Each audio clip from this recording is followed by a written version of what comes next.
सम्मानित मंच और यहाँ पर उपस्थित गांव अलीपुरा में सभी बड़े बुजुर्ग और भाई, आप सभी को नमस्कार, अस्सलाम वालेकुम।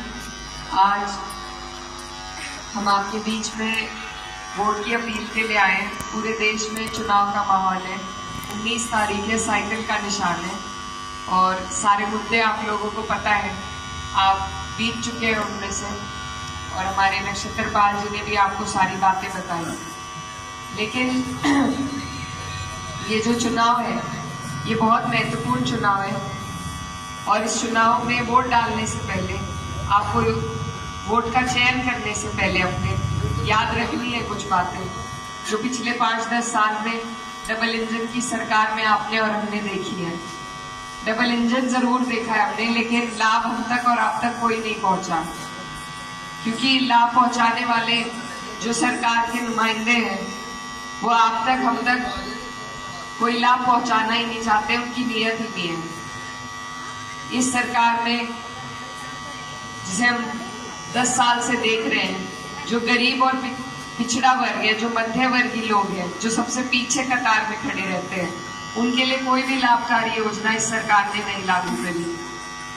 आप देख रहे हैं बिजली की दरें लगातार बढ़ती जा रही है और मीटर जो है अब आपके ट्यूबवेल तक पहुंच गए हैं, लेकिन आपका पेमेंट अब भी रुका हुआ है। आपसे पैसे लेने के इनके पास सारे हथकंडे तैयार हैं, लेकिन जब देने की बात आती है और आपका अपना ही पेमेंट देना है, कोई फ्री में कुछ नहीं दे रहा है, वो भी आपको वक्त पे नहीं मिलता है। आज तो बहन बेटियों की शादी करना भी बहुत बड़ी बात हो गई है। सोना इतना महंगा हो गया है, लगातार महंगाई बढ़ती जा रही है और बेरोजगारी भी बढ़ रही है।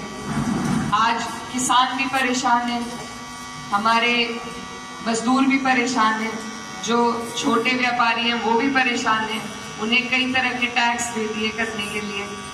तो ये जो सरकार है ये लाभ नहीं चाहती है, आम जनता का लाभ नहीं चाहती है।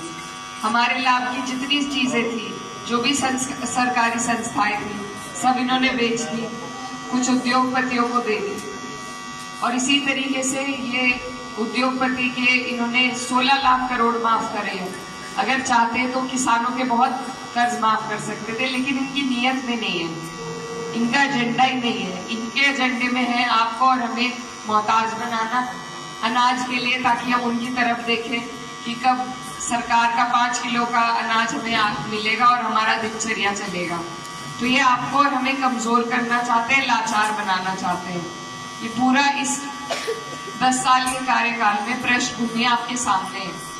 अगर यही सरकार को हमने दोबारा चुना तो फिर गलती सरकार की नहीं है, फिर गलती आपकी और हमारी हो जाएगी, क्योंकि आंखों देखी मक्खी नहीं निगलनी चाहिए। तो ये सरकार की नीतियां हैं, ये सरकार के बदलने का चुनाव है। ये चुनाव नीतियां बनाता है आपकी हमारी जिंदगी पर, जिनका असर होता है। तो इस बार आप सभी से मेरा अनुरोध है कि बदलाव करें।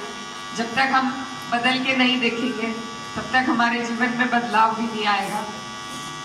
यहाँ से हमारे माननीय सांसद जी आपके 2 बार विधायक भी रह चुके हैं और सांसद भी रह चुके हैं। उनका जो कार्यकाल रहा है वो भी आपके सामने है।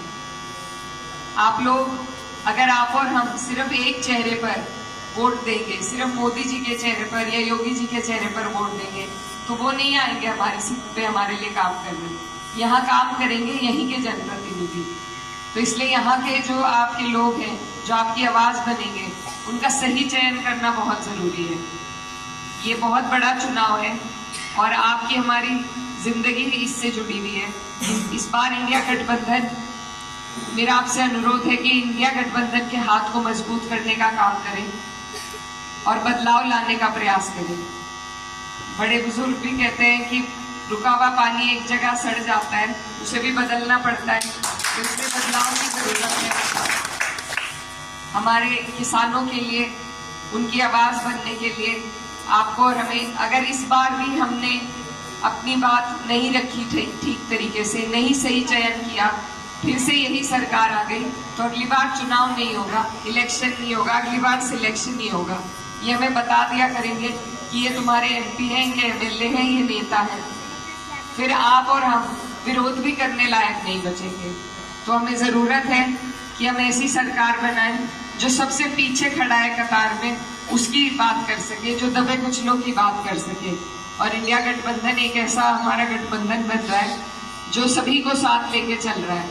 कोई भी चुनाव किसी एक जाति बिरादरी के आधार पर नहीं लड़ा जा सकता, इसमें सभी की जरूरत है। और आप सबके बीच में हम आपका आशीर्वाद लेने के लिए आए। मैं यहाँ से आपकी प्रत्याशी हूँ, इस क्षेत्र की बेटी भी हूँ और भांजी भी हूँ। तो आप सभी से मेरा अनुरोध है कि आप लोग अपना आशीर्वाद दें और मैं आपसे वादा करती हूँ कि मैं आपकी आवाज़ को, आपकी लड़ाई को मजबूती से लड़ूंगी, आपके स्वाभिमान को